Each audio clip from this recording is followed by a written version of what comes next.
Welcome, everyone. My name is Dahlia Taha, and I'm the founding director of MPAC's First Amendment Center. Today, we're kicking off a new video series to delve deeper into everyone's First Amendment rights to religious freedom, as protected under the U.S. Constitution. To help us better understand, we have with us today Mr. Qasim Rashid, a human rights attorney who helps inform everyone of their civil rights and civil liberties. You can find much of this information on his Substack. Let's address this with Qasim Rashid. Qasim, thank you so much for joining us today. Pleasure to be here. Thank you for having me. As you're aware, there's currently an effort by elected officials in Congress and in several states to ban Sharia, or Islamic law. Today, we want to take a step back and have a better understanding about the concept of religious freedom and the rights of every individual in America, in addition to what restrictions placed on government by First Amendment of the U.S. Constitution. So, my first question for you is, what is the free exercise clause of the First Amendment?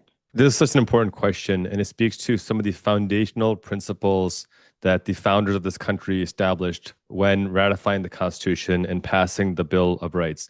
The free exercise clause is the part of the First Amendment that guarantees that every single American has the right to practice their faith freely without government interference. And when I say every American, the Constitution applies to every single person in this country, whether they're a citizen or not, whether they are documented or not, whether they're Muslim, Christian, Jewish, Hindu, Sikh, atheist, agnostic, believer, non-believer. None of that is a differentiating factor when it comes to the application of the free exercise clause. So this means that a Muslim can pray 5 times a day. We can fast during Ramadan. We can follow our dietary guidelines of no pork and no alcohol. We can have personal contracts. We can, have marriage and divorce laws, inheritance laws. Similarly, Jewish Americans have the right to observe Shabbat, and Catholics have the right to observe Lent. The government doesn't get to pick and choose which religions are acceptable and which ones are not. And the moment that the government does that, that's a direct violation of the free exercise clause. And so the problem with these anti-Sharia hearings is that they violate this principle of the free exercise clause, because now the government is trying to dictate what law or what religion is valid or what personal practice is valid. It's a complete violation of the First Amendment and has no place in civilized society. Wow. Well, thank you so much for that really helpful explanation and for unpacking that. That actually leads me to my next question. What is the Establishment Clause of the First Amendment, and what should we keep in mind in this current context? The Establishment Clause is the other side of the same important coin in the First Amendment, protecting our basic civil rights. It says that the government cannot establish an official religion. So again, it's restricting what the government can and cannot do. The government cannot favor one faith over another. It cannot entangle itself with religious doctrine by saying that, well, this sect of this religion is better or this sect is worse. This is what people mean when they talk about the separation of religion and state. We talk about this wall is a barrier between the two, and why there's this secular governance as the kind of mantra of how this country was founded. And this is critically important for a number of reasons. Yes, it prevents the government from declaring Christianity as the official religion of the United States, but it also prevents the government from singling out a religion, in this case, Islam, and saying that we must be hostile to Islam. And so again, when Congress holds specific hearings singling out one religious teaching, Islamic Sharia, it is a violation of the Establishment Clause. It's not talking about targeting religious law in general.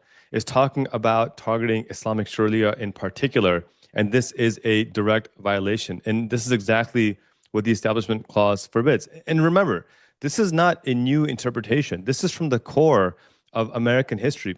Back in 1797, for example, the Senate ratified Treaty of Tripoli, which is signed into law by President Adams, says in clear detail that the government of the United States of America is not in any sense founded on the Christian religion. So as we see modern day politicians trying to rewrite history, they run into this brick wall of actual history which rejects this notion. So you cannot, on one hand, claim to uphold the Constitution while on the other hand, using the government to target one particular religion or one particular practice and say it should be eliminated or banned.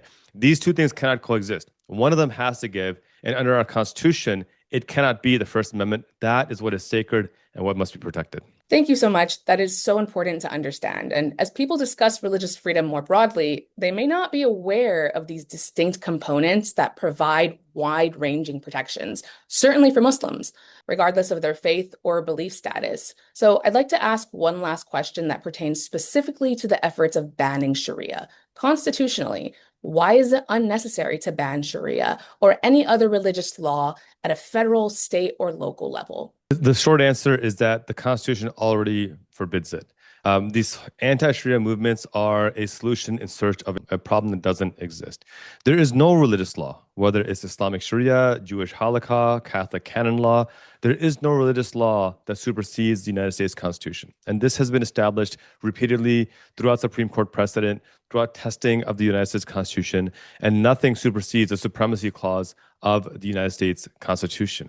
And so, because we know that there is no possibility of any religious law superior to the U.S. Constitution, that no court in America can enforce any religious ruling that violates the supremacy clause, then what we're seeing right now is basically another witch hunt. When a politician stands up and says that we need to ban Sharia to protect the Constitution, they're either deeply ignorant of the Constitution that they claim to be defending, or they know exactly what they're doing and they're using the Constitution as a cover for straightforward religious bigotry. And I think that's what's actually happening here. Although ignorance of the Constitution would not surprise me with some of these politicians as well. And the reality is this: there's not a single case of any American Muslim organization, any mosque, any community, I don't care what sect you talk about, that is calling for Sharia to govern the United States. There's none.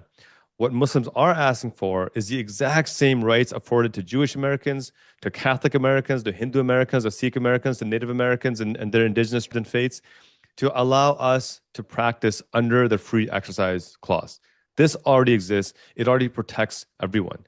So banning Sharia doesn't protect the Constitution. It actually shreds the Constitution.